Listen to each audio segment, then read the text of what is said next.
ప్రభును రక్షకుడైన యేసుక్రీస్తు వారి యొక్క శుభనామంలో మీ అందరికీ కూడా వందనాలు, శుభాలు. దేవుని మహాకృప చేత ఈ పరిశుద్ధాలయంలో ఈ రీతిగా దేవుని యొక్క మందిరంలో ఇలా కూడుకునేటువంటి గొప్ప భాగ్యము ప్రభువారు మనకు అనుగ్రహించిన విధానాన్ని బట్టి దేవునికి ఎంతో కృతజ్ఞత స్తుతులు వందనాలు చెల్లిస్తూ ఉన్నాను. ప్రియులారా, ఈ దినాన్ని అపుస్తులైన పౌలు గారు గలతీ అనేటువంటి ఒక సంఘానికి ఉత్తరం రాస్తూ ఆ ఉత్తరంలో ఒక మాట ఆయన పలికాడు. అది మనం ధ్యానం చేస్తాం. మీ పరిశుద్ధ గ్రంథాలు కనుక మీరు తెచ్చినట్లయితే ధ్యానం కొరకై గలతీలకు రాసిన పత్రిక 6వ అధ్యాయము 172 పేజీలో ఉంటుంది. 14వ వచనాన్ని ధ్యానం చేయాలని ఆశపడతా ఉన్నాను. గలతీలకు రాసిన పత్రిక 6వ అధ్యాయం 14వ వచనం. అయితే మన ప్రభువైన యేసుక్రీస్తు సిలువయందు తప్ప మరి దేని యందును అతిశయించుట నాకు దూరమవును గాక. దానివలన నాకు లోకమునకు నేనును సిలువ వేయబడి ఉన్నాము. ఈ మధ్యలో ప్రపంచమంతా సిలువ సిలువ సిలువ సిలువ అనే పదాన్ని ఎక్కువగా వాడుతూ ఉంటున్నారు. ఎక్కడ చూసినా సిలువ ధ్యాన కూడికలని, శ్రమకాలమని, సువార్త కూడికలని, ఇలా రకరకాల పదాలతో పేర్లు పెట్టి ఉపవాసం అని, లెంట్ అని మాట్లాడుతున్నారు. గత దినంలో లెంటు అంటే ఏంటో మీకు మాట్లాడాను. ఈ దినము సిలువ గురించిన కొన్ని విషయాలు మీతో మాట్లాడిన ఆశపడతా ఉన్నాను. పౌలు గారు అంటున్న మాట ఏంటంటే, సిలువ యందే తప్ప మన ప్రభు అయిన యేసుకు, the cross of Christ, Jesus Christ, ఆయన in the boasting in the cross of Jesus Christ, boasting, సిలువ యందే తప్ప మరి దేని యందు నేను అతిశయించను. యేసుక్రీస్తు సిలువ యందే తప్ప నాకు దేని మీద అతిశయం లేదు అన్నాడు. భూమి మీద అతిశయం అంటే ప్రైడ్గా ఫీల్ అవుతే దాన్ని అతిశయం అంటారు. అతిశయం అంటే తెలుసు కదా మీకు. ఒక్కొక్కరు ఒక్కొక్క దాన్ని బట్టి అతిశయిస్తారు. అతిశయించటానికి చాలా ఉన్నాయి. నాకు అతిశయించడానికి ఏంటి, నీ అతిశయం ఏంటనంటే మీరు ఏం చెప్తారంటే చాలా చెప్తారు. మీ అతిశయాలు ఏంటండి? I have complete my degree, it is my pride, it is my Boost వేసుకుంటాం అంటారు కదా. అతిశయం అంటే గర్వంగా ఫీల్ అవడం, దాన్ని ప్రైడ్ అని కూడా అంటారు. గర్వంగా నేను మంచి డిగ్రీ చదువుకున్నాను, దాన్ని బట్టి నేను ఫీల్ అవుతున్నా, లేకపోతే అతిశయిస్తున్నా. నాకు 10 కాసులు బంగారం ఉంది, you have pride. Gold, you have gold chain. నాకు 100 ఎకరాల ఎస్టేట్ ఉంది, దాన్ని బట్టి అతిశయిస్తారు కొంతమంది. నాకు ఒక ఫ్యాక్టరీ ఉంది, అతిశయం. పొలం ఉంది, అతిశయం. పదవి ఉంది, అతిశయం. డబ్బు ఉంది, అతిశయం. నా వెనకాల ఫ్యాన్, అతిశయం. నాకున్న రంగు, అతిశయం. నా ఫేస్ రీడింగ్, అతిశయం. నా అందం, అతిశయం. నా బలం, అతిశయం. బలాన్ని బట్టి అతిశయిస్తాం, అందాన్ని బట్టి అతిశయిస్తాం. లేకపోతే నీకున్న ఈ దేని బట్టి అతిశయిస్తుంటాం. ప్రపంచంలో చాలామంది అతిశయిస్తూ ఉంటారు. ఏంట్రా వాడికి అంత అతిశయం ఏంటడికి, ఏముందని అంతలా లేచిపోతున్నాడు. మీ భాషలోకి వస్తున్నాను కొంచెం. మీరు ఇంకా నేను గ్రాంధికంగా మాట్లాడుతున్నట్టు అనుకున్నట్టు ఉన్నారు మీరు. అందుకని మీకు అర్థమయ్యే భాషలోకి వచ్చేస్తాను. ఏంటాడు అంత విర్రవీగిపోతున్నాడు, అంత లేచిపోతున్నాడు ఏంటాడు? దేన్ని బట్టి? ఓహో, దేన్ని బట్టి ఎంత పైకి లెగుతున్నాడు, దేన్ని బట్టి ఎంత అడావిడి చేస్తున్నాడు, దేన్ని బట్టి ఎంత గ్రాండ్గా చేస్తున్నాడు అంటే వెనకాలడికి ఏదో ఉందని అతిశయిస్తూ ఉంటారు. చాలామంది అతిశయపడవలసి వస్తుంది, అతిశయపడుతున్నారు. ప్రియ దేవుని బిడ్డలారా, ఒక్కసారి నేను ఆస్కింగ్ యువర్ సెల్ఫ్ క్వశ్చన్, మిమ్మల్ని మట్టుకు మీరే ప్రశ్నించుకోండి, మీరు దేన్ని బట్టి అతిశయిస్తున్నారు? This morning in the service of Sunday I am asking one question you, what about your pride? దేనిని బట్టి నువ్వు అతిశయిస్తున్నావు? ఆలోచించుకోండి, దేని బట్టి అతిశయిస్తున్నావు? నాకున్న క్యారెక్టర్ తెలుసా? నా ముందు ఎవడు పని చేయడు, అంత ఖర్చుగా మాట్లాడతాను నేను, అదొక అతిశయం. నాకున్న టాలెంట్ తెలుసా? అదొక అతిశయం.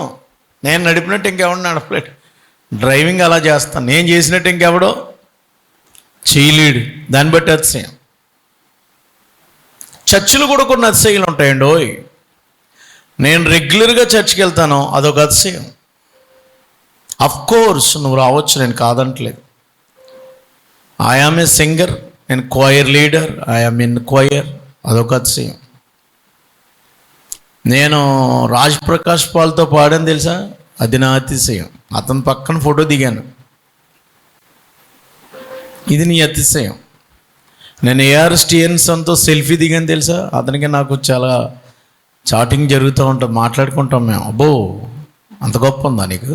గొప్ప అతిశయం అంటే గొప్ప చెప్పుకోవడం. ఏంటి నీ గొప్ప ఏంటంటున్నాను నేను. అయ్యా మీ గొప్ప ఏంటండి? దేన్ని బట్టి మీరు అతిశయపడుతున్నారు? గొప్పలు చెప్పుకోవాలంటే చాలా ఉన్నాయి, కానీ ఇప్పుడు వద్దులేండి అంటున్నాం. ఏమంటారు?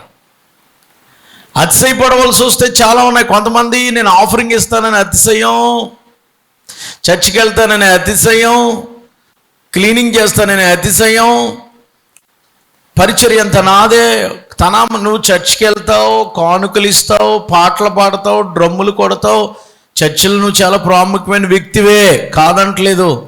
సిలువుకి నీకు కనెక్షన్ లేకపోతే ఇదంతా ఒట్టిది. ఎన్ని చెయ్యి, సిలువ లేకపోతే, సిలువతో నీకు సంబంధం లేకపోతే, సిలువను గూర్చిన విషయాలు నీకు తెలియకపోతే, సిలువను గూర్చినటువంటి అనుభవం నీకు లేకపోతే వృధా. Without cross we have nothing. ఏమి లేదు. లేదు లేదు నా యందు అతిశయించుటకు, నా అతిశయం నీవే యేసయ్యా. లేదు లేదు నా యందు అతిశయించుటకు, నా అతిశయం నీవే యేసయ్యా. యేసయ్యా నా యేసయ్యా, యేసయ్యా యేసయ్యా నా యేసయ్యా, యేసయ్యా నా యేసయ్యా. లేదు లేదు నా యందు అతిశయించుటకు, నా అతిశయం నీవే యేసయ్యా.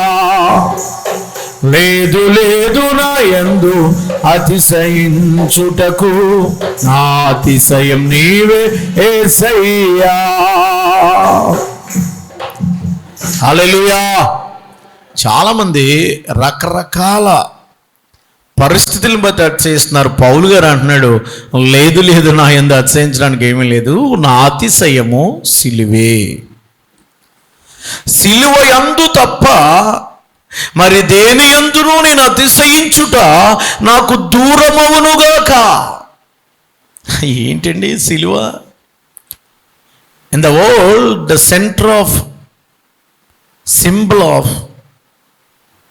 In the world Christianity cross. ప్రపంచంలో సిలువ అనేది ఒక సింబల్, సిలువ అనేది ఒక యూనివర్సల్ సింబల్ అయిపోయింది. సిలువ అనేది ఒక సెంటర్ ఆఫ్ అట్రాక్షన్గా మారిపోయింది. ప్రతి చోట సిలువ. ఎందుకు సిలువకు ఆయన సిలువను బట్టి అతిశయిస్తున్నాడు? Why Paul boasting in the cross of Jesus Christ. యేసుక్రీస్తు ప్రభువారు పౌలు గారు ఎందుచేత యేసుక్రీస్తు ప్రభువారు వేసిపెడిన సిలువను బట్టి అతిశయిస్తున్నాడు. అది మన వర్తమానం. ప్రియులారా, సిలువకు దేవుడు చాలా విలువనిచ్చాడు. సిలువ అనేది ఎందుకు మనం అతిశయించవలసి వస్తుంది? ఈ లోకంలో అతిశయించడానికి చాలా ఉన్నాయి, నేను ఇంకా ముందుకు వెళ్తూ ఉంటాను. మనం క్రాస్తో గనుక, సిలువతో గనుక మనకి అనుభవాలు లేకపోతే అదంతా కూడా వృధా అవుతుంది. పౌలు గారు ఎందుకు ఈ మాట రాస్తున్నాడంటే, గలతీలకు సంఘానికి ఆయన సువార్త ప్రకటించుకుంటూ వెళ్ళాడు. ఈ బర్నబా గారు, పౌలు గారు గలతీ సంఘానికి వెళ్ళారు. టర్కీకి పక్కన ఉంటుంది అది. కుప్రా నుండి అలా బయలుదేరి సైప్రస్ ఆ ప్రాంతం దాటి గలేషియన్కి వెళ్ళారు. గలతీలో వాళ్ళు కొద్ది కాలం సువార్తను ప్రకటించారు. ఈ గలేత్ అనేటువంటి పట్టణం రోమన్ సిటిజన్కి చాలా భౌగోళికంగా చిన్నది. గలతీ అనేటువంటి సిటీ, బట్ వెరీ ఇంపార్టెంట్ అనమాట రోమన్ ప్రావిడెన్స్లో. సో గలతీ అనేటువంటి పట్టణానికి వాళ్ళు సువార్త ప్రకటిస్తే చాలామంది అన్యులు యేసు ప్రభువారిని నమ్ముకున్నారు. గలతీ సంఘం అంతా యూదేతరులు, అంతా కూడా యూదులు కానటువంటి వారు యేసు ప్రభువారిని రక్షకుడుగా అంగీకరించారు. సంఘం అనేది కట్టబడింది. పౌలు గారు సువార్త చేసేసి మరలా యెరూషలేంకి వచ్చాడు. యెరూషలేంకి వస్తే కొంతమంది యూదులు ఈ గలతీకి వెళ్ళి, మీకు పౌలు గారు యేసు ప్రభు దేవుడని చెప్పాడు కదా, యేసు వల్లనే మీకు రక్షణ, యేసు ప్రభు వారు వేయబడిన సిలువ ద్వారానే మనకు పాపక్షమాపణ అని చెప్పాడు కదా, అది మాత్రమే కాదు, రక్షణ రావాలంటే మీరు సున్నతి కూడా పొందాలి అని చెప్పారట. ఆ పౌలు గారు చెప్పిన మాటలన్నీ నేస్తే మీకు రక్షణ రాదు, సున్నతి కూడా పొందాలి, అంటే సర్కంసెషన్ అంటారు. అంటే ఇది మతంలోకి రండి అంటున్నారు వాళ్ళు. సర్కంసెషన్ అనేది ధర్మశాస్త్రం కిందకి తీసుకొస్తుంది. అందుకనే మీరు అక్కడికి వచ్చేసేయాలి, అప్పుడే మీకు రక్షణ వస్తుందని అంటుంటే పౌలు గారు ఉత్తరం రాశాడు. అప్పుడు రాయవలసి వచ్చింది. ఏంటి, దేవుడిచ్చేటువంటి విశ్వాసం బై ఫెయిత్ వల్ల కదా రక్షణ. మార్టిన్ లూథర్ గారు ఈ గలతీలు రాసిన పత్రికని చాలా ఇష్టపడ్డాడు. ఎందుకంటే కొత్త నిబంధన అంతా గలతీలు రాసిన పత్రికలో క్రోడీకరించబడి ఉంది అని అంటాడు. గలతీలు రాసిన పత్రికలో ఇందులో ఆచారాలు చేస్తే రక్షణ వస్తుందని చెప్తున్నారేంటి? శరీరాన్ని ఆస్పదం చేసుకున్నారేంటి? ఆచారాలు, నిష్టలు, గరిష్టలు చేస్తే రక్షణ రాదు. మార్టిన్ లూథర్ గారు యొక్క విశ్వాసం ఏంటంటే, నీతిమంతుడు విశ్వాసం మూలముగా బ్రతుకును, జీవించును. ఇక్కడ జీవించును అని రాయబడి ఉంటుంది గలతీలు రాసిన పత్రిక 3వ అధ్యాయం 12వ వచనంలో. నీతిమంతుడు ఎలా బ్రతుకుతాడు? ప్రపంచాన్ని కదిలించగలిగినటువంటి మార్టిన్ లూథర్ గారి యొక్క ముఖ్యమైనటువంటిది ఏంటంటే, నీతిమంతుడు విశ్వాసం మూలముగా ఏముంది అక్కడ 3వ అధ్యాయం 12 ఏముందమ్మా? జీవించును. నీతి 3 ముక్కలండి చూడండి. నీతిమంతుడు, విశ్వాసము, జీవించటం. ఇది క్రొత్త నిబంధనలో 3 చోట్ల ఉంటుంది. రోమీలకు రాసిన పత్రిక 1వ అధ్యాయంలో ఉంటుంది. ఏమని? నీతిమంతుడు విశ్వాసం మూలంగా బ్రతుకునని. నీతి అనేది రోమీలకు రాసిన పత్రికలో వస్తుంది, ఎలా నీతిమంతులుగా చేయబడతామని. విశ్వాసం అనేది హెబ్రీలకు రాసిన పత్రిక 10వ అధ్యాయంలో కూడా నీతిమంతుడు విశ్వాసం మూలంగా జీవిస్తాడనే పదం అక్కడ కూడా ఉంటుంది మీకు 10వ అధ్యాయం. విశ్వాసం అనేది హెబ్రీలకు రాసిన పత్రిక చెప్పుద్ది. గలతీలకు రాసిన పత్రికలో ఉన్న మాట ఏంటంటే, ఎలా జీవించాలో చెప్తుంది. గలతీలకు రాసిన పత్రికని 3 ముక్కల కింద చేస్తే మొదటి 2 అధ్యాయాలు పౌలు గారు ఎవరు, ఆయన ఏంటి, ఈయనేంటి అన్నారు కాబట్టి మొదటి 2 అధ్యాయాలు ఆయన గురించి చెప్పాడు. 3 ఈ 4 అధ్యాయాలు ఏం చేశాడంటే ఆయన సాల్వేషన్ ఎలా వస్తుందో చెప్పాడు ఆయన. ధర్మశాస్త్రం గురించి కాదు, రక్షణ ఎలా వస్తుందో చెప్పాడు ఆయన. ఈ 5-6 వచనాల్లో ఎలా జీవించాలో చెప్పాడు. అది గలతీయులకు రాసిన పత్రిక.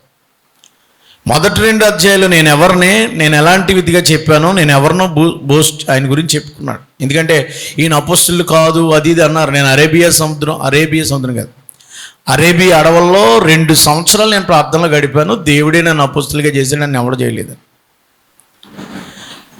3-4 అధ్యాయాల్లో రక్షణ ఎలా వస్తుందో చెప్పాడు. 5-6 అధ్యాయాల్లో ఎలా బ్రతకాలో చెప్పాడు. ఇది గలతీయులకు రాసిన పత్రిక బ్రీఫ్ ఇంట్రడక్షన్. ఓకే, ఇప్పుడు సిలువ దగ్గరికి వద్దాం. అతిశయం. బ్రదర్, దేని బట్టి కాళ్ళు రగరేస్తున్నావు నువ్వు? వీళ్ళు దేని బట్టి అతిశయిస్తున్నారంటే సున్నతి చేయించుకోవడాన్ని బట్టి అతిశయిస్తున్నారట. అది ఖండిస్తున్నాడు ఆయన. ఈయన కౌన్సిల్కి వెళ్ళాడు. ప్రపంచంలో యేసు ప్రభు నమ్ముకున్న వాళ్ళందరూ పాత నిబంధనలో ఉన్నటువంటి సున్నతి చేయించుకోక్కర్లేదు, విశ్వాసం మూలంగానే రక్షణ. By faith by Christ. యేసు ప్రభు వలనను ఆయన యందు విశ్వాసం మూలంగా రక్షణ తప్ప శరీరానికి ఆస్వాదించడం వల్ల 40 రోజులు ఉపవాసం ఉండడం వల్ల రక్షణ రాదు. విశ్వాసం ఉంచడం వల్ల వస్తుంది. నువ్వు 40 రోజులు ఉపవాసం విశ్వాసం లేకపోతే, సిలువుకి నీకు కనెక్షన్ లేకపోతే, సిలువ ఎందుకు వేయబడ్డాడో నీకు తెలియకపోతే 100 రోజులు ఉండు. ఎవరికి కావాలి? డ్రెస్ వేసుకుంటే పరలోకం రాదు, బ్రతుకులో యేసు ఉంటే వస్తుంది. అది చెప్తున్నాడు పౌలు గారు. ఆఫ్ కోర్స్ నువ్వు సర్కంస్టేషన్ చేయించుకుంటున్నారు మీరు, అది చేయించుకుని పాపాలు చేస్తే రక్షణ వస్తుందా? రాదు కదా. దానివల్ల మనకు రక్షణ రాదు. మేము సున్నతి చేయించుకున్నాం, సనాతనమైన యూదులము. మేము గర్విస్తున్నారట. మేము చెప్పినట్టు నడవాలన్నాడు పౌలు గారే. అలాంటి దుర్బోధలు ఎవడైనా చెప్తే వాడిని నమ్మకండి, అసలు రానివ్వకండి అని చెప్పాడు. గలతీయులకు రాసిన పత్రికలో మీకు మాట చెప్తారు చూడండి. గలతీయులకు రాసిన పత్రిక 1వ అధ్యాయంలోనే 6వ వచనంలో చెప్పేశాడు ఆయన. గలతీయులకు రాసిన పత్రిక 1వ అధ్యాయం 6వ వచనం, క్రీస్తు కృపను బట్టి మిమ్మల్ని పిలిచిన వానిని విడిచి భిన్నమైన సువార్త తట్టుకు మీరెంత త్వరగా తిరిగిపోయి నాకు చూడగా ఆశ్చర్యమైపోతుంది. అది మరి యొక్క సువార్త కాదు కానీ క్రీస్తు సువార్తను చెరపగూరి మిమ్మల్ని కలవరపరుచు కొందరున్నారు. మేము మీకు ప్రకటించిన సువార్త కాక మరి యొక్క సువార్త మేమైనను పరలోకం నుండి మా యొక్క దూతలను మీకు ప్రకటించినట్లయితే శాపగ్రస్తుడు. మేము సిలువేయబడిన క్రీస్తుని గురించే చెప్తున్నాం, అదే మీకు తెలియాలి. మళ్ళీ ఎవడన్నా సొంత చేయించుకోవాలి, మళ్ళా అమావాస్య ఇంకా ఏంటి విశ్రాంతి దినాలు ఇవన్నీ లేవు, అన్నీ పోయాయి. ఇందులో చాలా ప్రశ్నలు ఉంటాయి, ప్రశ్నలకు ఆన్సర్లు ఇస్తాడు. గలతీయులకు రాసిన పత్రిక మన ధ్యానం కాదు, కానీ మన ధ్యానంలో మనం ధ్యానం చేసేది ఏంటంటే దేని బట్టి అతిశయం? సిలువను బట్టి.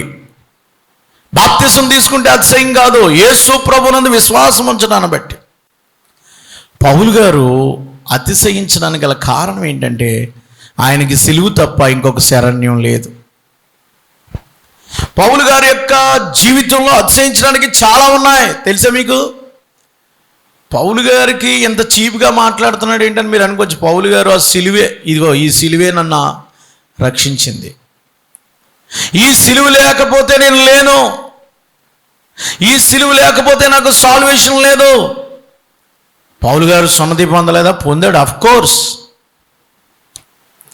దానిని బట్టి అతిశయం కాదు నాకు. చూడండి మీరు ఒకసారి గలతీయులకు రాసిన పత్రిక 6వ అధ్యాయము 12వ వచనం చదవండి. గలతీయులకు రాసిన పత్రిక 6వ అధ్యాయం పౌలు గారు మాట్లాడుతున్న బ్యాక్గ్రౌండ్ చెప్పాను ఇప్పుడు వరకు, నేను పాయింట్లకు వస్తున్నాను ఇప్పుడు. చూడండి,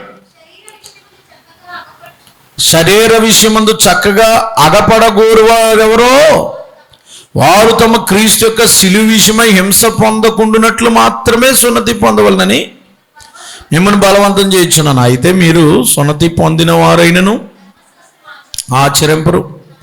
తాము మీ శరీర విషయం మీద అతిశయం నిమిత్తమే మీరు సున్నతి పొందడం. మీరు శరీరాన్ని బట్టి అతిశయించడానికే సున్నతి పొందుతున్నారు మీరు, అంటే దాన్ని బట్టి మీరు అతిశయిస్తున్నారు. అయితే మన ప్రభు అయిన యేసుక్రీస్తు సిలువ యందు తప్ప మరి దేని యందు అతిశయించడం నాకు దూరమవునుగాక. దానివల్ల నాకు లోకమునకు నేను క్రొత్త సృష్టి పొందుటయే గాని సున్నతి పొందుటైన ఏమీ లేదు, పొందకపోవడం కూడా ఏమీ లేదు చెప్పేశాడు, తేల్చేశాడు ఆయన లెటర్లో చివరి మాట అదే. మొదటి అధ్యాయం నుంచి రాసుకుంటూ వచ్చి చివరిలో అన్నాడు, పొందటం వల్ల మీకు ఏమీ రాదు, పొందకపోయినా ఏం నష్టం లేదు, దాన్ని పక్కన పడేయండి అన్నాడు. అందుకే మనకు అది లేదు. దేవునికి స్తోత్రం. మనం క్రొత్త నిబంధన విశ్వాసులు, మనం యూదులం కాదు. అది మత సంబంధమైన ఆచారాలు. జంజాలు వేసుకోవడం, పిలకలు వేసుకోవడం, లేకపోతే ఇంకోటి చేయడం ఆచారం. అది యూదులకు కూడా అదొక ఆచారం. గెడ్డాలు పెంచుకోవడం, స్కార్ప్ కట్టుకోవడం, అది వాళ్ళ ఆచారం. ఆచారాల వల్ల రక్షణ రాదు. నేను అదే అంటున్నాను, ఆరాధనకు వచ్చినంతరాన మీకు రక్షణ రాదు. నేను ప్రతిరోజు చర్చకు వస్తున్నానండి, ప్రతిరోజు నేను పాటలు పాడుతున్నానండి, ప్రతిరోజు బైబిల్ చదువుతున్నానంటే రాదు. సిలువలో ఉన్న యేసు ప్రభువుని గురించి నీకు తెలుసా తెలీదా? ఆయన ఎందుకు సిలువ వేయబడ్డాడో అది నీకు తెలియకపోతే నువ్వు రావడం వ్యర్థమైపోద్ది. అసలు పౌలు గారు సిలువను గురించి ఎందుకు అతిశయిస్తున్నాడో తెలుసా? పౌలు గారు పూర్వం ఎలాంటివాడంటే హానికరుడు, దోషకుడు, హింసకుడు, పనికిమాలినోడు, వదరబోతు, మర్డరిస్ట్ అనమాట. ఒక రకంగా చెప్పాలంటే మర్డర్, అనేకులను చంపడానికి కారకుడు, భయంకరమైన క్రూరుడు, ధర్మశాస్త్రం పట్ల మతమే ముఖ్యం అనుకుని దానికోసం దీన్నైనా చేయడానికి రెడికల్ అండ్ రౌడీ కింద తయారయ్యాడు ఆయన. హింసకుడు, దూషించేవాడు ఆయన. ఇప్పుడు నన్ను ఇలా మార్చింది ఎవరు? ఈ పనికిమాలిన జీవితం, ఈ పాడైపోయిన జీవితం, ఈ చెడిపోయిన జీవితం. గర్విస్తున్న నన్ను, ధర్మశాస్త్రాలను బట్టి గర్విస్తున్న నన్ను, నా మతాన్ని బట్టి, నా పుట్టుకును బట్టి. చాలామంది పుట్టుకును బట్టి గర్విస్తారు. పలానా వంశంలో పుట్టాను తెలుసా, పలానా హై కులం తెలుసా, అనేది హై క్యాస్ట్లో పుట్టాను తెలుసా. ఏంటి నీకు అడుగుడు? ఎక్కడ పుట్టావు? నువ్వు పుట్టుకిని బట్టి అతిశయించడానికి లేదు. అదే పౌలు గారు చెప్తున్నాడు, పుట్టుకిని బట్టి కానీ దేశాన్ని బట్టి కానీ అతిశయించడానికి లేదు. అతిశయించవలసి వస్తే నేను సిలువను బట్టే. అందుకే అవన్నీ చచ్చిపోయాయి. నా పుట్టుక ఏంటో తెలుసా మీకు? నేను చాలా ఉన్నతమైన కుటుంబంలో పుట్టాను నేను, కానీ అవన్నీ వ్యర్థం. సిలువే నన్ను మార్చింది, సిలువే నన్ను రక్షించింది, సిలువే నన్ను ఆశీర్వదించింది. ఈ సిలువే నాకు క్రొత్త జీవితాన్ని ఇచ్చింది. దేవునికి గట్టిగా స్తోత్రం చెప్తారా? పౌలు గారు పుట్టింది ఎక్కడ అనుకుంటున్నారు? ఆయన అతిశయించడానికి గల కారణాలు ఉన్నాయి. ఫిలిప్పీలకు రాసిన పత్రిక 3వ అధ్యాయంలో, ఫిలిప్పీలకు రాసిన పత్రిక 3వ అధ్యాయము 5వ వచనంలో, నేను అక్కడ కూడా దీని గురించే మాట్లాడతాడు. 3వ వచనం నుంచే మాట్లాడాడు. కొంతమంది కుక్కలు ఉన్నారు, కుక్కల సంఘాలను చెడుపుతున్నారని చెప్తూ అంటాడు, అతిశయపడుచున్న మనము సున్నతి ఆచరించేవారము. కావాలంటే నేను శరీరం ఆస్వాదం చేసుకుని వచ్చును. మరి ఎవడైనా శరీరం ఆస్వాదం చేసుకునే ఎడల మరి ఇక 8వ దినాన్ని నేను సున్నతి పొందిన. 8th డే, 8వ రోజునే. ఇశ్రాయేలు వంశంలో బెన్యామీను గోత్రంలో పుట్టినోడు నేను. అర్థమైందా? ధర్మశాస్త్రంలో హెబ్రీయుడిని, పరిసయ్యుడిని నేను. ఆసక్తి విషయంలో సంఘాన్ని హింసించాను. ధర్మశాస్త్రం విషయంలో అనిందుండై ఉంటాను. ఆ ధర్మశాస్త్రం తూచా తప్పకుండా పాటించిన నేను. అసలు పాత నిబంధన అంతా కరెక్ట్గా, పెర్ఫెక్ట్గా అసలు ధర్మశాస్త్రానికి లోబడిన నేను, తెలుసా మీకు? కానీ అవన్నీ ఏవి నాకు లాభకరమైన అవన్నీ క్రీస్తు నిమిత్తం ఎలా పెంచుకుంటున్నాడంట? నష్టముగా ఎంచుకుంటున్నాను. యేసు ప్రభు అయిన కూర్చిన అతి శ్రేష్టమైన జ్ఞాన నిమిత్తం సమస్తమును నష్టముగా ఎంచుకున్నాను. గడిగ దేవునికి స్తోత్రం చెప్పండి. అతిశయించడం నా దగ్గర చాలా ఉన్నాయి. 8వ రోజునే నాకు యేసు ప్రభు చేసినట్టు నాకు చేశారు. బెన్యామీను వంశస్థుడిని, ఇజ్రాయేలుని, రోమన్ సిటిజన్ అండి. I am the Roman citizen సంపాదించుకుని, రోమన్ సిటిజన్. సన్హెద్రిన్ సభలో సభ్యుడినా అంటే పార్లమెంట్ సభ్యుడినా. మనకు పార్లమెంట్లో 250 మంది ఎలా ఉంటారు, అక్కడ కూడా ఆ 250 మంది ఉండేటువంటి ఆ ఉన్నతమైనటువంటి ఉన్నత సభ, ఎగువ సభకు సభ్యుడినా. రోమన్ సిటిజన్, అతిశయించడానికి చాలా ఉన్నాయి, కానీ అవన్నీ నేను పెంటగా ఎంచుకుంటున్నాడు. దగ్గర దేవునికి స్తోత్రం చెప్పండి. అన్నీ పెంటగా ఎంచుకున్నాను నేను. సిలువ దగ్గరే ఎందుకు అతిశయిస్తున్నాడో చెప్తాను మీకు. 5 కారణాలు చెప్పి ముగిస్తాను. ఎందుకు సిలువ దగ్గరే ఆయనకు అతిశయం కలుగుతుంది, సిలువకు నేను ఎందుకు వేసుకున్నాను, నన్ను నేను సిలువేయించుకున్నాను అంటున్నాడు ఆయన. యేసు ప్రభు సిలువ ఇవ్వడం కాదు, నేనే సిలువ వేయించుకున్నాను అన్నాడు ఆయన. ఎందుకని? అతిశయించడానికి ఇంకా ఉన్నాయి. ఆయనకి దర్శనాలు కూడా వచ్చినాయండి ఆయనకు. ఇవన్నీ మీరు ఇంకా కిందకి వెళ్తే, క్రీస్తు పునరుత్థాన బలం ఎరుగు నిమిత్తము నేను సమస్తమును 11వ వచనంలో పెంటతో సమానంగా ఎంచుకుంటున్నాడట. దేంతోడండి? పెంట, డంగ్. ఈయనకి 2 కొరింథీయులకు రాసిన పత్రికలో అతిశయించడానికి నాకు ముందు వచనంలోనే 2 కొరింథీయులకు రాసిన పత్రిక 12వ అధ్యాయంలో అతిశయపడుట నాకు తగదు కానీ అతిశయపడాల్సి వచ్చింది. 2 కొరింథీ 12:1 అతిశయపడ్డాను, నాకు దర్శనాలు వచ్చాయి, ఆకాశం ఎక్కాను, అవి చూశాను, ఈ చూశాను, కానీ ఇవేమీ నాకు అతిశయ కారణం కాదు. కానీ ఇవన్నీ పెంటగా ఎంచుకుంటూ క్రీస్తు సిలువ యందే నా అతిశయం. క్రీస్తు ప్రభువును బట్టి, క్రియలను బట్టి కాదు. క్రియల మూలముగా ఎవరు రక్షణ పొందలేరు. అమ్మా, చాలామంది మంచి క్రియలు చేసి, ధర్మకార్యాలు చేసి, దాన ధర్మాలు చేసి, భోజనాలు పెట్టి పాపాలు పోతాయనుకుంటున్నారు. ముందు నీ పాపానికి పరిహరించుకోవడానికి యేసు ప్రభు సిలువ దగ్గరికి వస్తేనే.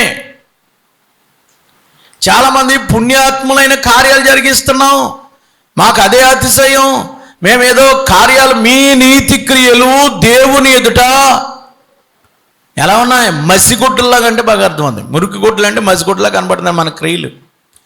నా క్రియలు బట్టి నాకు అతిశయం అండి. నా క్రియలు బట్టి నేను నీతిమంతుడిని అనిపించుకుంటానండి. నా క్రియలు, నేను ఎంత మంచివాడిని తెలుసు, ఎంత మంచి పనులు చేస్తున్నానో తెలుసు. అతడు ఎంత మంచి పని చేస్తున్నాడో. వ్యాన్ వేసుకుని మొత్తం అందరికీ ప్యాకెట్లు పనిచేస్తాడండి, దుప్పట్లు పనిచేస్తాడండి, లేకపోతే చర్చిలు కట్టిస్తాడండి. అంటే ఏంటి? నీ మంచి క్రియల వలన నువ్వు నీతిమంతుడు కాలేవు. నీ మంచి క్రియల వలన నువ్వు రక్షణ పొందలేవు. మొదట నువ్వు రక్షించు, నీ క్రియల మూలంగా కాదు రక్షణ, విశ్వాసం మూలముగానే, యేసు క్రీస్తు మూలముగానే రక్షణ. ప్రియులారా, ఎందుకనంటే మన క్రియలను బట్టి మనం అతిశయిస్తాం. ఇది చేసాం అతిశయం, దాన్ని బట్టి అతిశయం కాదు, నాకు సిలువను బట్టే అతిశయం. కారణం ఏంటనంటే, సిలువ మొట్టమొదటిగా సబ్స్టిట్యూట్. నెంబర్ 1, 5 విషయాలు 5 నిమిషాల్లో చెప్పి ముగిస్తాను. నెంబర్ 1, సబ్స్టిట్యూట్ అంటే సిలువకు మనకి బదులుగా సిలువ వచ్చింది. సిలువ ఇప్పుడు మనకి బదులుగా సిలువ వచ్చింది. సిలువ అంటే ఏంటో చెప్తాను. మాత్రం సిలువ ఎవరికి వేస్తారంటే శాపగ్రస్తులకి వేస్తారు. సిలువ అనేది శాపగ్రస్తమైంది. గలతీలకు రాసిన పత్రిక 3వ అధ్యాయము 14వ వచనం చదువుకోండి. గలతీలకు రాసిన పత్రిక 3వ అధ్యాయం 14వ వచనం. ద్వితీయోపదేశ కాండము 21వ అధ్యాయము 22, 23 వచనాలు చదవండి. తెలిసినవాడు చదవండి. క్రీస్తు మన కొరకు శాపమై మనల్ని ధర్మశాస్త్రముల నుండి విమోచించుటకు మాను మీద వేలాడిన ప్రతివాడు శాపగ్రస్తుడు. సిలువ అంటే శాపగ్రస్తమైంది. మరి ఎందుకు ఇది సిలువ ఎంత ఇంపార్టెన్స్ వచ్చేసింది? సిలువ అంటే అంత ప్రేమ ఎందుకు వచ్చేసింది? సిలువ అంటే అంత ముద్దు ఎందుకు వచ్చింది? ఎక్కడ చూసిన సిలువ, మెళ్ళలో సిలువ, ఒళ్ళో సిలువ, తల మీద సిలువ, కొంచెం ఎక్కడన్నా బైబిల్ భయం వేస్తే సిలువ, గుడిలో కంటే సిలువ, నీ మెడలో కంటే సిలువ, బ్రతుకులో ఉంటే విలువ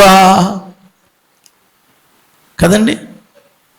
టోటో బోటో ఏంచుకుంటున్నారు కదా, టాటోవా, సిలువ. ఇక్కడ ఏం చేస్తున్నారు? సిలువ. ఇక్కడ ఏం చేసుకుంటున్నాడు? సిలువ. టాటో. ఇక్కడ వేయించుకోవడం కాదు, పచ్చబొట్టు వేయించుకుంటే సిలువ అని వేదిక రాదండి. గుడిలో మెళ్ళలో కాదు. అసలు సిలువ అంటే, సిలువను బట్టి నేను అతిశయిస్తున్నానంటే మొత్తం ఆయన చెక్కను చూసి అతిశయించట్లేదు. ఏమండో బంగారపు గొలుసు చేయించుకొని ఫ్యాషన్గా వేసుకున్న సిలువుని బట్టి కాదు అతిశయించడం. నాకు సిలువ అంటే ఎంత ఇష్టం, అది దాని గురించి కాదు. అయినా ఫ్యాషన్ సిలువు కాదండి, అసలు హోల్ క్రియేషన్ సిలువలో ఏం జరిగిందో దాన్ని బట్టి, సిలువ ద్వారా ఏమొచ్చింది ప్రజలకి, సిలువలో జరిగిన మొత్తం ఆ కార్యాన్ని బట్టి అతిశయిస్తున్నాడు. అది సిలువ ద్వారా మనకి ఏమొచ్చిందంటే సబ్స్టిట్యూట్ అంటే బదులుగా అని అర్థం తెలుగులో.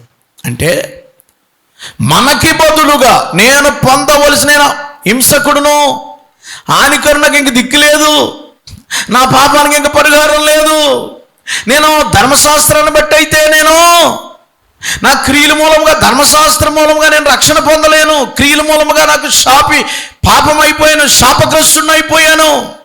పాపం వచ్చు జీతము, పాపం వచ్చి జీతం ఏంటండి? నువ్వు పొందవలసిన మరణం ఎవరు తీసుకున్నారు? యేసు ప్రభు సిలువలో భరించారు. అది నాకు బదులుగా, ఇక వేరే దిక్కు లేదు నాకు అతిశయించడానికి. చిచ్చి ఇవన్నీ పెంట, నా డిగ్రీలు ఉన్నాయి, నాకు బోర్డ్ డిగ్రీలు, పిహెచ్డీలు ఉన్నాయి. నా వెనకాల ఏమున్నాయి తెలుసా? ఎంఏ, ఎల్ఎల్టీ, బిఎల్టీ, డిటి, ఎట్ ఏదో ఉంటుంది. మొత్తం అదంతా రాయలేదు అనుకోండి, ఆయనకి ఎందుకు కోపం వచ్చేద్దాం. ఎదరేది, ఆర్ఈవి ఏది, బిషప్ ఏది, డిఆర్ ఏది, డిఆర్ అంటే డిఆర్ కాదు, డాక్టర్ ఏది, ప్రొఫెసర్, సర్, శ్రీ అని రాయలేదేంటి? ఏమి లేవు, ఇవన్నీ పెంట. ఇవేమి దీన్ని బట్టి నేను సహించట్లేదు. నాకు బదులుగా నేను పొందవలసి, ఇదిగో లోక పాపమును మోసుకుని పోవు దేవుని మీకు బదులుగా. ఎందుకు పౌలు గారికి ఎంత సిలువ అంటే ప్రేమ? ఎందుకు నేను I am proud my cross of Jesus Christ. యేసు ప్రభు సిలువును బట్టి ఎందుకు నేను అతిశయిస్తున్నాను, కాలరాగరేస్తున్నానంటే, నేను పొందవలసిన నా యొక్క శిక్ష అంతా యేసు ప్రభు వారు భరించేశారు. అందుకే నాకు సిలువ అంటే అంత ప్రేమ. సిలువ లేకపోతే నాకు గత్యంతరం లేదు ఇంకా అతిశయించడానికి. ఏమండోయ్, గత్యంతరం లేదు. నా పదాలు జాగ్రత్తగా రిసీవ్ చేసుకోండి. No option at all. మానవులకి ఎవ్వరికి గత్యంతరం లేదు. సిలువు దగ్గరికి వస్తేనే నీకు రక్షణ, సిలువు దగ్గరికి వచ్చి పాదాలు పడితేనే నీకు రక్షణ. సిలువు లేకుండా ఎన్ని సెరమనల్ కార్యక్రమాలు చేయి, ఎన్ని అఫీషియల్ కార్యక్రమం, బలులు అర్పించు, నీకు రక్షణ రాదు. మందిరాలు కట్టించు, నీకు రక్షణ రాదు. డబ్బులు ఇయ్యి, పాటలు పాడు, గొంతులు ఏలే, అవన్నీ తర్వాత. Next secondary. ఫస్ట్రీ ఏంటంటే ప్రైమరీ, లేకపోతే మెయిన్ ఏంటంటే సిలువ దగ్గరికి రావడమే. బదులుగా మొదటిది ఏంటి చెప్పానండి? మనకి బదులుగా, నాకు బదులుగా. నిజంగా ఎంత అర్థం చేసుకున్నాడో తెలుసా ఆయన? సిలువను గూర్చి నీకు లోకానికి అర్థమవుతుంది. సిలువను గూర్చిన వార్త మొదలు కొరింథీయులకు రాసిన పత్రిక 1:20 సిలువను గూర్చిన వార్త నశించుచున్న వారికి ఎలా ఉంటుందండి? ఏటి సిలువ శాపగ్రస్తమైందా?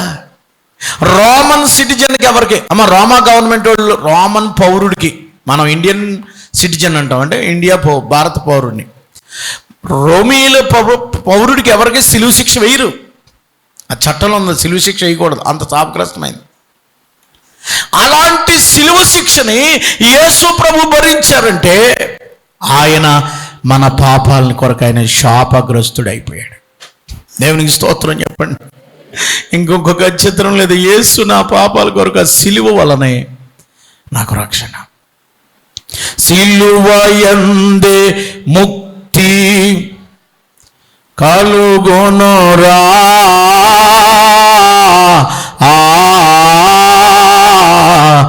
నీ సిలువే నా శరణ ఏనోరా. సిలువను చూచు కొలది శిల సమానమైన మనసు, సిలువను చూచు కొలది శిల సమానమైన మనసు, కరిగి తరిగి నీరగుచున్నదిరా.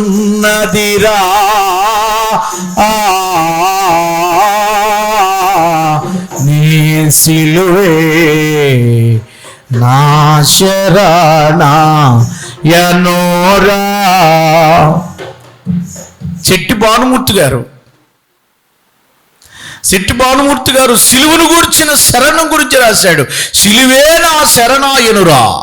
ఎందుకని? సిలువను చూచుకొలది శిల సమానమైన, పదాలు గుర్తుపెట్టుకోండి, శిల సమానమైన అంటే కఠినమైన శిల, రాతి లాంటి నా మనస్సు కరిగి తరిగి నీరగుచున్నదిరా. కరిగిపోయి తరిగిపోతుంది సిలువను చూస్తుంటే. నా కోసం ఇంతగా బదులుగా నా బాధ భరించావయ్యా. ఎస్, దేవునికి స్తోత్రం కలుగును గాక. హల్లెలూయా. మొదటిది సబ్స్టిట్యూట్, బదులుగా. రెండవది ఏంటి తెలుసా? రెండవది ఏంటంటే సిలువ అనేది దేవుడు మనకు అక్కడే రాశాడు, శాపగ్రస్తమైంది సిలువ. గలతీయులకు రాసిన పత్రికలోనే 3వ అధ్యాయంలో ఆ మాట రాయబడి ఉంది చూడండి. మనం చదువుకున్నాం కదా 14వ వచనంలో, ఆత్మను గూర్చిన వాగ్దానమును విశ్వాసం మూలముగా మనకి అబ్రాహాము పొందిన ఆశీర్వాదము క్రీస్తు యేసు ద్వారా అన్ని జనులకు కలుగుటకై క్రీస్తు మన కోసము శాపమై మనలను ధర్మశాస్త్రం యొక్క శాపము నుండి విమోచించాడు. చప్పట్లు కొట్టి దేవునికి స్తోత్రం చెల్లించండి. ఎందుకు సిలువ యొక్క విలువ ఏంటంటే మనల్ని శాపము నుండి విడుదల చేశాడు. రెండవ పాయింట్, శాపగ్రస్తమైన సిలువను ఆయన పొందుకుని ధర్మశాస్త్రం యొక్క శాపము నుండి విమోచించాడు. ధర్మశాస్త్రం మనల్ని శాపాలు తెచ్చింది. పాత నిబంధన అంతా థర్మామీటర్ లాంటిది అన్నాడు. థర్మామీటర్ ఎంతమంది తెలుసు? టెంపరేచర్ అంట, నోట్లో పెడతారు. ఇప్పుడు ఇలా లైట్ వేసేస్తున్నారులేండి, ఇలా నొసరు మీద పెట్టేస్తున్నారు. అది ఏం చెప్తుంది అమ్మా? టెంపరేచర్ థర్మామీటర్ ఏం చెప్తుందండి అమ్మా? నోట్లో పెడతారు కదా పొల్ల, జ్వరం పొల్ల సంకలో పెడతారు కదా, ఏం చెప్తుందండి? జ్వరం తగ్గుతుందా? థర్మామీటర్ పెట్టుకుంటే జ్వరం తగ్గిపోద్దా? తగ్గిపోద్దా చెప్పండి నాకు. తెలుస్తుందా? ఏం తెలుస్తుంది? ఏం తెలుస్తుంది? జ్వరం ఎంత ఉందో తెలుస్తుందా? రైట్. ధర్మశాస్త్రం కూడా నీ పాపం ఎంత ఉందో చెప్పుద్ది అంతే. పాపం తీయదు, పాపము తీసేది యేసు ప్రభువే. చప్పట్లు కొట్టి దేవునికి స్తోత్రం. ధర్మశాస్త్రము వలన శాపం ఎంత చేశామో, ఎన్ని పాపాలు చేసుకున్నాం. అబద్ధం ఆడకూడదు, ధర్మశాస్త్రం చెప్పింది. పాపం వచ్చింది. ఇంకోటి, ఎంత బరువు అయిపోయావో నువ్వు, ఎంత వెయిట్ పెరిగిపోయావో పాపాల్లో, అది చూపిస్తుంది ధర్మశాస్త్రం. క్రొత్త నిబంధన వచ్చినాడు యేసు ప్రభువారు ఆ వెయిట్ తీసి పడేస్తాడు అంతే. గట్టిగా చప్పట్లు కొడితే జ్వరాన్ని తగ్గించేది యేసు ప్రభు, మన పాప రోగాన్ని తీసేది యేసు ప్రభు, అద్భుతమైన కార్యం చేసింది యేసు ప్రభు. శాపమును, నీ మీద శాపాలు ఉన్నాయా? నా మీద శాపం ఉంది అయ్యారు. ఏనాడు చేసుకున్న శనో కీడు వెళ్తుందండి మమ్మల్ని. మా ఇంటి మీద కీడు ఉందంట. ఆవిడ ఎదురుగుండా వస్తే కీడు వస్తుందంట. ఈవిడ ఎదురుగుండా వెళ్తే పొద్దున్నే ఎవరి ముఖం చూశానో ఈ శాపాలన్నీ పోతాయి. యేసుప్రభు ముఖం చూస్తే. గట్టిగా చప్పట్లు కొడితే యేసయ్య ముఖం చూడు, పొద్దుటే లేచి యేసుని ప్రార్థన చేసుకో. ఎవరి ముఖం, అందుకే ఎవరి ముఖం చూడకుండా యేసుప్రభు ముఖం చూడు. లేగానే మోకాళ్ళ మీద పడిపోయి యేసయ్యను చూడు, సిలువను చూడు. సిలువను చూచే కొలది నీకు సంతోషం కలుగుతుంది. రక్షణ, సమాధానం ఇచ్చింది, ఆనందం ఇచ్చింది. నువ్వు పొందవలసినటువంటి ఆ శిక్షను తొలగించింది. బదులుగా ఆయన వచ్చాడు యేసు ప్రభువారు సిలువ. రెండవది, నీ శాపాన్ని నుంచి దేవుడు విడుదల. ఏముందండి అక్కడ? ఆ శాపము నుండి విమోచించెను. మన దేవుడు శాపము నుండి విమోచించాడు. అందుకని దేవునికి స్తోత్రం చెల్లిద్దామండి. దేవుడు మనల్ని శాపం నుండి విమోచించాడు. అయ్యా, మీ మీద ఏ శాపాలు లేవు. ఎవరు ఏ శాపనార్థాలు ఇట్టినా పనిచేయవు. ఎందుకో తెలుసా? యేసు రక్తంలో ఇంటూ మార్కు, రెడ్ మార్కుతో కొట్టుపడేసాడు అంతే. యేసు నామే జై, యేసు రక్తమే జై మన అంతే ఎగిరిపోద్ది. యేసు రక్తమే జై. నువ్వు పెట్టిన శాపాలు లయమో అయిపోయింది అంతే. దేవునికి స్తోత్రం. ఎవరు మనం శాపనార్థాలు ఇట్టినా పనిచేయమంట. ఎందుకంటే మనం ఆశీర్వదించబడిన వాళ్ళం. ఎవరు చెప్పండి, మనం ఎవరు అండి? మన మీద ఉన్న శాపాలు, మన మీద ఉన్న శాపాలన్నీ దేశప్రభు తీసేశారు. శాపమంతా పోయింది. ఇంకా మీ మీద శాపాలు ఉన్నాయంటే మీరు సిలువ దగ్గరికి రాలేదేనా? సిలువ దగ్గరికి వచ్చేయండి. సిలువను గూర్చిన విలువ తెలుసుకోండి. సిలువకు ఎందుకు విలువ వచ్చిందంటే, ఈ శాపగ్రస్తమైన సిలువకి యేసు ప్రభువారు ధరించటం వల్ల, యేసు ప్రభువారు మోయటం వల్ల శాపం కాస్త ఆశీర్వాదకరంగా మారిపోయింది. ఈ విలువ లేని సిలువ కాస్త విలువగా మారిపోయింది. యేసు ప్రభు దగ్గర నీ పాపాలు ఒప్పుకుంటే అవి క్షమించబడి నీ శాపములన్నీ ఎగిరిపోనుగాక. ఇది రెండవది. మూడవది ఏంటంటే, సిలువ దగ్గరికి వచ్చేటప్పటికి పౌలు గారు ఏమన్నాడు? 6వ అధ్యాయంలో, గలతీయులకు రాసిన పత్రిక 6వ అధ్యాయము 14వ వచనంలో, అయితే మన ప్రభు అయిన యేసుక్రీస్తు సిలువను తప్పనే దేని యందు నేను నాకు దూరం అవునుగాక అన్నాడు. దానివలన నాకు లోకమునకు నేను సిలువ వేయబడి ఉన్నాం. సిలువ ఏం చేస్తుందంటే, సెపరేట్ ఫ్రమ్ వరల్డ్, లోకంతో నేను సిలువేయించుకున్నాను అంటున్నాడు. సో లోకానికి ఏమిటంటే, మళ్ళీ చదవండి, మంచి మాట. నాకు లోకము నేను సిలువేయబడడం అంటే, సిలువలో ఏమైంది? యేసుప్రభు వారు చంపబడ్డారు. లోకానికి నేను, లోకం నాకు సిలువేయబడ్డం అన్నాడు. నేను నాకు లోకమునకు నేను సిలువేయబడి ఉన్నాను. నాకు లోకాన్ని సిలువేసేసాను నేను అంటే, లోకాన్ని చంపేశాడట. లోకం నన్ను చంపేసింది. మీకు ఒక పాఠం జ్ఞాపకం వస్తుంది. నేను పుట్టాను లోకంతో. అర్థమైంది కదా మీకు? అర్థం అవడానికి చెప్పాను. ఇక లోకంతో నాకు పని ఏమీ లేదు. పౌలు గారు ఏమంటున్నాడంటే, లోకాన్ని సిలువేసేసాను నేను.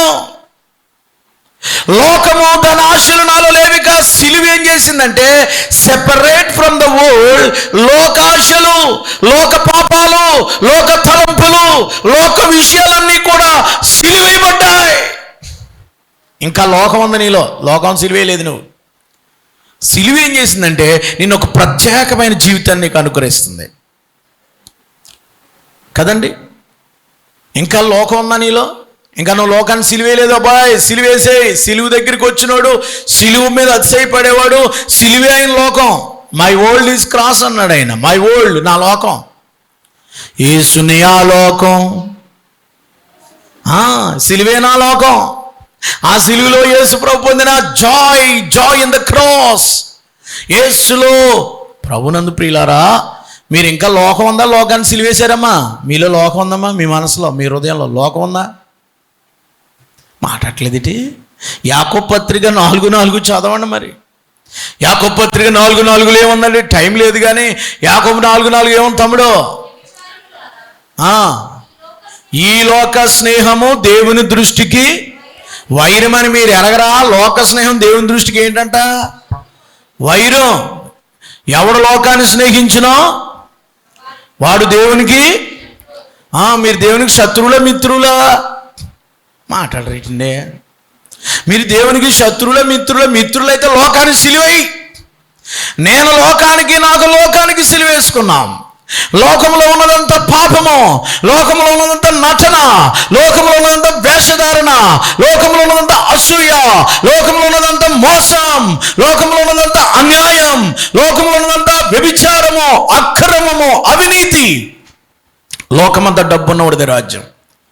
నాకు ఇంక లోకంతో పని లేదు.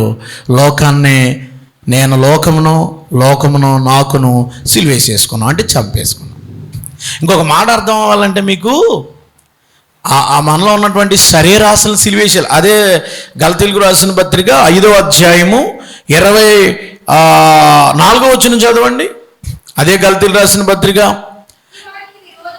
ఇట్టి వాటికి విరోధమైన నియమమేదీ లేదు. క్రీస్తు యేసు సంబంధులు శరీరమును దాని ఇచ్చలను దురాశలతోనూ సిలువేసి ఉన్నారు. శరీరాన్ని అంటే శరీరాశలు అక్కడ ఉన్నాయి. 18వ వచనం నుంచి ఏమన్నా ఏం సిలువేయాలి మీరు? 19లో ఏమన్నాయమ్మా? ఏం సిలువేయాలి? శరీర ఇచ్చలను దురాశలను సిలువేసేసాడట. అంటే చంపేశాడు. ఏం చంపాలి మీరు సిలువలో? అక్కడ లిస్ట్ ఉంది కదా. జారత్వము, అపవిత్రత, కాముకత్వము, విగ్రహారాధన, అభిచారము, కక్షలు, అసూయలు, మత్తతలు, ఇవన్నీ. అల్లరితో కూడిన ఆట కావాలా, పాట కావాలా? అక్కడ ఉన్నదండి. నేనున్నా. మీరు మనోళ్ళు పెట్టేది ఏదో పరిశుద్ధాత్మను ఎప్పుడో ఊహించి ఆట పాటలని రాసిపెట్టేసాడు అక్కడ. మళ్ళీ మాకు అది బైబిల్లో ఎక్కడుంది అని అడుగుతారని క్లియర్ రాశాడు. అదే టైటిల్ వాళ్ళు పెట్టుకున్నారు. ఆట కావాలా, పాట కావాలి, ఆట కావాలంటే ఆట ఆడింతారు, పాట కావాలంటే పాట పాడింతారు. దీన్ని సిలువేయండి మీరు. ఈ సినిమా లోకాన్ని సిలువేయండి, ఈ పాపలోకాన్ని సిలువేయండి, ఈ దుష్టలోకాన్ని సిలువేయండి, ఈ అపవిత్రమైన వాటిని సిలువేయండి. నేను సిలువేయబడ్డాను అంటాడు ఆయన. టైం అయిపోతుంది కాబట్టి మూడోది ఏంటండి? సపరేట్ ఫ్రమ్ వరల్డ్ అంటే ఏంటి? ప్రపంచం, లోకానికి వేరుగా ప్రత్యేకంగా జీవించిన. నాలుగోది ఏంటంటే అదే గలతీయులకు రాసిన పత్రిక అక్కడే ఉందాం 6వ అధ్యాయంలో 15వ వచనంలో క్రొత్త సృష్టి పొందుటే కానీ, అంటే సిలువేం చేస్తుందంటే నూతన సృష్టి కాగా ఎవడైనాను న్యూ క్రియేషన్. సిలువు దగ్గరికి వచ్చేటప్పటికి పాత పౌలు కాదు, ఇప్పుడు పాత దొంగోడు కాదు. ఒకప్పుడు భయంకరమైన దొంగోడు కదండి, ఇలాగ ఇప్పుడేటి యేసుప్రభు నమ్ముకున్నాడంట, తెల్ల బట్టలు వేసుకుని చర్చిలోకి వెళ్ళిపోతున్నాడు. నూతన సృష్టి కాగా క్రీస్తు యేసునందున్న ఎడల వాడు నూతన న్యూ క్రియేషన్. సిలువ నూతన సృష్టిగా మారుస్తుంది. సిలువ దగ్గరికి వచ్చినప్పుడు నీ పాపము యేసు రక్తంలో కడగబడినప్పుడు నువ్వు పరిశుద్ధుడిగా మారుతావు. That is the new creation. ముగిస్తాను. అంతకుముందు వీడు బట్టలు లేకుండా తిరిగి వాడాడు. ఎవడు అసలు ఒంటి మీద బట్ట ఉంచుకునేవాడు కదట. ఇంకా మన వాళ్ళు సినిమాకి కొద్దిగా చిన్న చిన్న ఆయన వేస్తున్నారు. ఆడు మొత్తానికి బట్టలు లేకుండా ఉండేవాడు. మన వాళ్ళు వీడు తీసేస్తున్నారులేండి, దుర్మార్గులు. అన్నీ ఇప్పి తీసేసి అక్కడికి వెళ్ళిపోయి ఎక్కడ ఉంటున్నాడు? మళ్ళీని సమాధుల దొడ్లో పడుకుంటున్నాడు అంటే వెళ్ళి. ఎవడన్నా సంఖ్యలతో కడుతుంటే ఏం చేస్తున్నాడు? చిక్కుమని చింపేస్తున్నాడు అంట. బట్టలోటి తీసేసి వాళ్ళందరూ ఎవరు అనమాట? దెయ్యాలు. ఆడు అఘోరిగాడు ఉన్నాడు కదా, ఆడు పోయాడు ఉన్నాడు అఘోరిగాడు. యేసు ప్రభువారు అతను పట్టిన దెయ్యాన్ని వదిలిపెట్టారు. వదలగొట్టగానే అతడు స్వస్థ చిత్తుడైండు చూచి ఆశ్చర్యపోయారు. ఎందుకనంటే ఇతను ఎలా మారిపోయాడు? బట్టలు వేసుకున్నాడు, తలదూకున్నాడు, తలస్నానం చేశాడు, చర్చిలకు వచ్చి ప్రార్థన చేసుకున్నాడు. ఏంటి ఎలా మారిపోయాడు? క్రీస్తునందున్నాడు నూతన సృష్టి. ఎవరు సిలువు దగ్గరికి వస్తారో, ఎవరు సిలువు దగ్గర తమ పాపాలు ఒప్పుకుంటారో, ఆ పాతప్పుడు అత్తమాడు ఎక్కడ పడితే అక్కడ దొల్లి పడిపోయాడు వీడండి. ఇప్పుడు ఇలాగ అయిపోయాడు. యేసుని నమ్ముకున్నాడండి, బైబిల్ పట్టుకున్నాడు, పరిశుద్ధుడు, ఆదివారం చర్చికి వెళ్ళిపోతున్నాడు. అప్పుడు అంతమాడు దొంగత. ఇప్పుడు ఏంటండి? ఎవరు పడితే వాళ్ళకి చిచ్చి ఇదిగో పావుల ఎగస్ట్ ఇచ్చామని తిరిగి ఇచ్చేస్తున్నాడు. ఇతను రూపాయి ఎగస్ట్ ఇచ్చాడంట రైతు. ఏమంటే రూపాయి ఎక్కువ వచ్చిందండి ఇదిగోండి అని ఇచ్చేసాడు. ఎందుకు ఇలా మారిపోయాడు? నీతండి సిలువు దగ్గరికి రావడం వల్ల 100 రూపాయలు ఎగస్ట్రా వచ్చేసింది మీకు. మీరేం చేస్తారు? సర్లే ఆడు బోల్డ్ దొబ్బుతున్నాడు, నువ్వు కూడా ఆడు దొంగడు, నువ్వు కూడా దొంగడు అవుతావు, నువ్వు దొంగదానివే. ఆడికి అలాగే ఆడికి పోనీలే, ఎంతమంది దగ్గర దొబ్బేసాడు, నువ్వు దొబ్బేస్తావా? నువ్వు దొంగదానివా? శాపగ్రస్తం అయిపోతావు. ఇచ్చేయి, 100 ఎక్స్ట్రా వచ్చింది సార్ ఇచ్చేయి అనుకో. ఎవరని మీరు? క్రైస్తవులా? అమ్మో, దేవుని నమ్మిన బిడ్డలు కరెక్ట్గా ఉంటారండి. అది ఆ పాయింట్ రావాలి నీలోకి. దేవునికి స్తోత్రం. మారిపోయిన జీవితం అండి. నేను ముగిస్తాను. ఆఖరిది ఏంటి తెలుసా? సిలువు మనకు తెచ్చింది ఏంటంటే సాక్రిఫైస్, త్యాగం. యేసు ప్రభువారు మన కొరకై తన ప్రాణాన్ని అర్పించి సిలువులో ఆయన త్యాగం చేశారు. అందుకే ఈయన అంటాడు గలతీయులకు రాసిన పత్రిక 2వ అధ్యాయము 20వ వచనంలో, నేను క్రీస్తుతో కూడా సిలువేయబడి ఉన్నాను, ఇక నేను జీవించేవాడిని. త్యాగం. క్రీస్తు యేసే నా యందు, క్రీస్తుతో కూడా మీరు సిలువేయబడ్డారా? క్రీస్తు నీ కొరకు సిలువేయబడ్డాడు, త్యాగం చేశాడు ఆయన. సిలువ అంటే సాక్రిఫైస్, సిలువ అంటే ప్రాణం పెట్టాడు. పౌలు గారు అంటాడు, నేను క్రీస్తుతో కూడా ఏమైపడ్డాను? సిలువేయబడిపోయాను, ఇక నేను జీవించేవాడిని. ఎప్పుడైతే యేసయ్యని నమ్ముకున్నానో ఇంక నేను కాదు. ఒకప్పుడు ఎవడన్నా మాట అంటే చెయ్యలా లేసేది, ఇప్పుడు ఇలాగ అయిపోయాను. ఎందుకంటే సిలువ ఎత్తుకున్నప్పుడు ఏం చేయలే? నోరు తెరువలేదా ఏ ప్రేమ, యారా నన్ను అంటావంటరా? నీది సిలువ ఎత్తుకోలేదు ఇంకా నువ్వు. బదులు పలుకలేదా ఏ, సిలువ ఎత్తుకుంటే బదులు రాదు ఇంకా. ఏమంటా అనుకో అమ్మా, దేవుడిని దీవించును గాక అన్నావా? అది సిలువ ఎత్తుకోవడం అంటే, అది సాక్రిఫైస్. నోరు తెరువలేదా ఏ ప్రేమ, బదులు పలుకలేదా ఏ ప్రేమ, ఇది ఎవరి కోసమో ఈ జగతి కోసమే, ఈ జనుల కోసమే, ఈ జగతి కోసమే సిలువలో సాగింది యాత్ర కరుణామయుని. హల్లెలూయా. క్రీస్తుతో కూడా నేను సిలువేయబడ్డాను కాబట్టి నేను బదులు పలకను. క్రీస్తు సిలువేయబడ్డాను కాబట్టి నేను ఇంకా దెబ్బలాటకి వెళ్ళను. ఇప్పుడు నేను జీవించుచున్న జీవితము నన్ను ప్రేమించి తను అప్పగించుకున్న దేవుని కుమారుని యందు విశ్వాసం మూలముగా జీవిస్తున్నాను. తన జీవితాన్ని యేసు నా కొరకు త్యాగం చేశాడు. అంకితం ప్రభు నా జీవితం. సిలువను ఎత్తుకోవడం, సిలువు దగ్గరికి, సిలువు ఎందుకు నేను క్రీస్తు కూడా సిలువేయబడ్డాను అంటున్నాడు. ఆయన వేయబడ్డాడు. ఇక నేను జీవించడం నేను కాదు, కానీ నాలో ఉన్న యేసు ప్రభువే జీవిస్తున్నాడు. అమ్మా, ఇప్పటి నుంచి మీరు జీవిస్తున్నారా, యేసు ప్రభు జీవిస్తున్నాడా? ఆ బిడ్డని కూడా చచ్చిపోయాడు. ఎవరు జీవిస్తున్నారు? యేసు ప్రభు వారిలో ఉన్నటువంటి ఆ బిడ్డగా ఎవరు జీవిస్తున్నారు ఇప్పుడు? క్రీస్తును కలిగిన ఆ బిడ్డనుగో. ఒకప్పుడు కత్తి కర్ర తీసేవాడు, ఒకప్పుడు బూతులు ఆడేవాడు, ఒకప్పుడు పాపాలు చేసేవాడు, ఒకప్పుడు అబద్ధాలు ఆడేవాడు. మానేశాడు. ఇప్పుడు ముగిస్తున్నాను. అగస్టిన్, అగస్టిన్ అని పిలుస్తుంది ఒక అమ్మాయి. కారు ఎక్కినప్పుడు బస్సులో వెళ్ళిపోతున్నాడు. అగస్టిన్ రోడ్డు మీద నుంచి పిలుస్తుంది. ముఖం చెప్పట్లేదు, అగస్టిన్ చూడట్లేదు. అగస్టిన్, నేను నీ లవర్ని మర్చిపోయావా? మన ఇద్దరికి స్నేహం ఉంది కదా, మన ఇద్దరం కలిసి ఉండేవాళ్ళం కదా, ఏంటి అగస్టిన్ నా మాట వినపట్లేదా నీకు? అగస్టిన్ ఆగాడు. నువ్వు పిలుస్తున్న అగస్టిన్ కాదు, నేను అగస్టిన్ ఏమో కానీ పాత అగస్టిన్ కాదు, ఇప్పుడు క్రొత్త అగస్టిన్ని. నేను యేసు ప్రభువుని నమ్ముకున్నాను, అలాంటి పాపాలన్నీ మానేశాను. నువ్వు పిలుస్తున్న అగస్టిన్ కాదు, ఇప్పుడు పరిశుద్ధుడైన అగస్టిన్. చప్పలు కొడుగాడుగా దేవునికి స్తోత్రం చెప్పండి. ఒకప్పుడు భయంకరమైన త్రాగుబోతు, ఒకప్పుడు భయంకరమైనటువంటి పాపలోలుడైనటువంటి అగస్టిన్ పేరు పెట్టి పిలిస్తే అంటాడు, నేను అది మానేశాను అని చెప్పగలవా? అదే త్యాగం, అదే నూతన సృష్టి. 5 విషయాలు. Number 1, substitute. నీకు బదులుగా సిలువ వచ్చింది. నువ్వు పొందవలసిన సిలువ యేసు ప్రభు పొందాడు. నెంబర్ 2, శాపకం నుంచి విడుదల పొందింది. సిలువ మనల్ని శాపగ్రస్తం నుంచి విడుదల చేసింది. నెంబర్ 3, ఈ ప్రపంచం నుంచి సెపరేట్గా ఒక ప్రత్యేకపరిచింది. లోకానికి సిలువేయబడ్డాం. నెంబర్ 4, ఏంటమ్మా, నూతన సృష్టిగా మార్చింది సిలువ. నెంబర్ 5, క్రీస్తు కొరకు జీవించేటువంటి త్యాగాన్ని. ఇక నేను సిలువేయబడ్డాను, ఇక నేను జీవించేవాడిని నేను కాదు, యేసు ప్రభువే నాలో జీవిస్తున్నాడు. తల వంచండి, ఇచ్చిన ప్రార్థన చేసుకున్నాం. సిలువ యందే నేను అతిశయిస్తున్నానని ఒక్క మాట చెప్తావా? చిన్న ప్రార్థన. సిలువ యందే నా అతిశయం.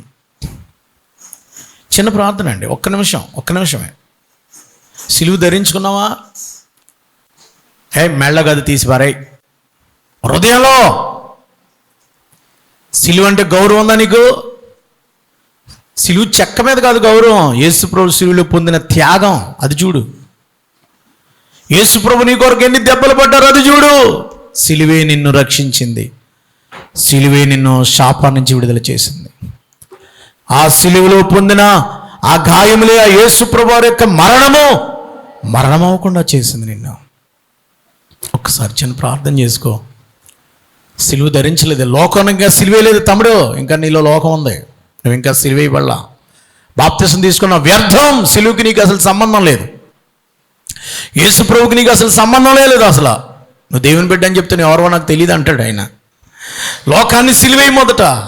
నేను నాకు లోకమునకు సిలువేయబడి ఉన్నాము, లోకాశులు సిలువేశానయ్యా, పాపపాశులు సిలువేస్తున్నానయ్యా అని చిన్న ప్రార్థన చేయి. మహాపరిశుద్ధుడు అయిన మా తండ్రి, సిలువ యందే తప్ప మరి దేని అందును నేను అతిశయించి నాకు దూరం అవునుగాక.